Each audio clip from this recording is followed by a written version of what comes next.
श्री कृष्णाय वासुदेवाय हरे परमात्मने प्रणत क्लेशनाशाय गोविंदाय नमो नमः। बोले सच्चिदानंद भगवान की जय, बोले भक्तवत्सल भगवान श्री कृष्ण की जय, बोले वीर बजरंगी की जय।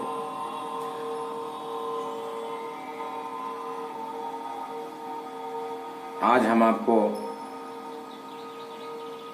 जो संध्या होती है, संध्या के विषय में बताएंगे। संध्या एक प्रातःकाल होती है, एक मध्याह्न काल होती है दिन में, एक सायंकाल होती है और एक रात की भी संध्या होती है। मेरे कहने का मतलब यह है कि भगवान का जन्म आप जान लीजिए जब भी होता है संध्या काल में ही होता है। भगवान का अवतार संध्या काल में ही होता है। या तो प्रातः काल होगा संध्या में, या तो मध्याह्न काल की संध्या में, या तो सायंकाल की संध्या में, या तो रात्रि की संध्या में।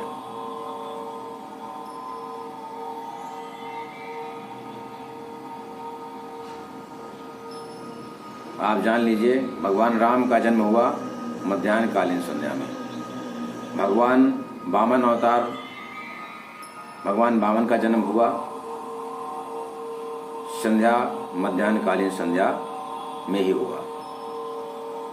भगवान परशुराम का जन्म हुआ सायंकालीन संध्या में हुआ। भगवान कृष्ण का जन्म हुआ रात्रिकालीन संध्या में हुआ।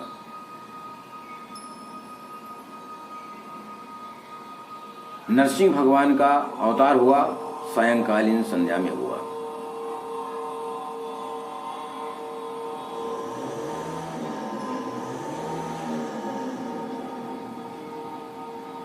और 12 अवतार जो हुआ ये प्रातःकालीन संध्या में हुआ। तो इस प्रकार भगवान का जो अवतार है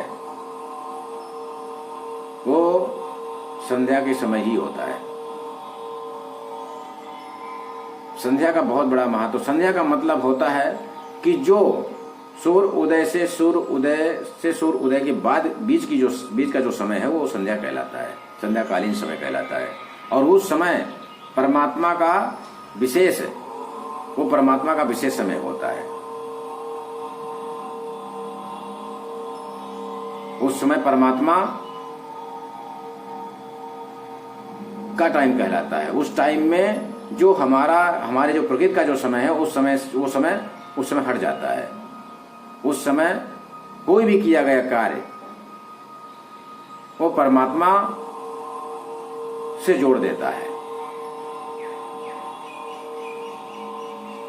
इसीलिए हमारे सनातन धर्म में वेद में जिन्होंने जो प्रवृत्त कर रखा है उनके लिए संध्या का समय बताया गया है। त्रिकाल संध्या इसीलिए कहा गया है करने के लिए। त्रिकाल संध्या इसलिए की जाती है, संध्या तो 4 होती है लेकिन संध्याकालीन 4 होते हैं, रात में भी संध्या होती है लेकिन 4 संध्या इसलिए नहीं होती क्योंकि गायत्री का जप किया जाता है। गायत्री को त्रिपदा कहा गया है, इसलिए 3 पद उसके हैं, इसीलिए 3 ही संध्या की जाती है। प्रातःकालीन, मध्याह्नकालीन और सायंकालीन संध्या की जाती है। तो संध्या का इतना बड़ा महत्व है। मैं ये बताने वाला था कि संध्या करना भी बहुत जरूरी है। और संध्या के समय आप जान लीजिए भगवान का अवतार जो भी हुआ है वो संध्या के समय ही हुआ है, और बाकी समयों में भगवान का अवतार नहीं होता।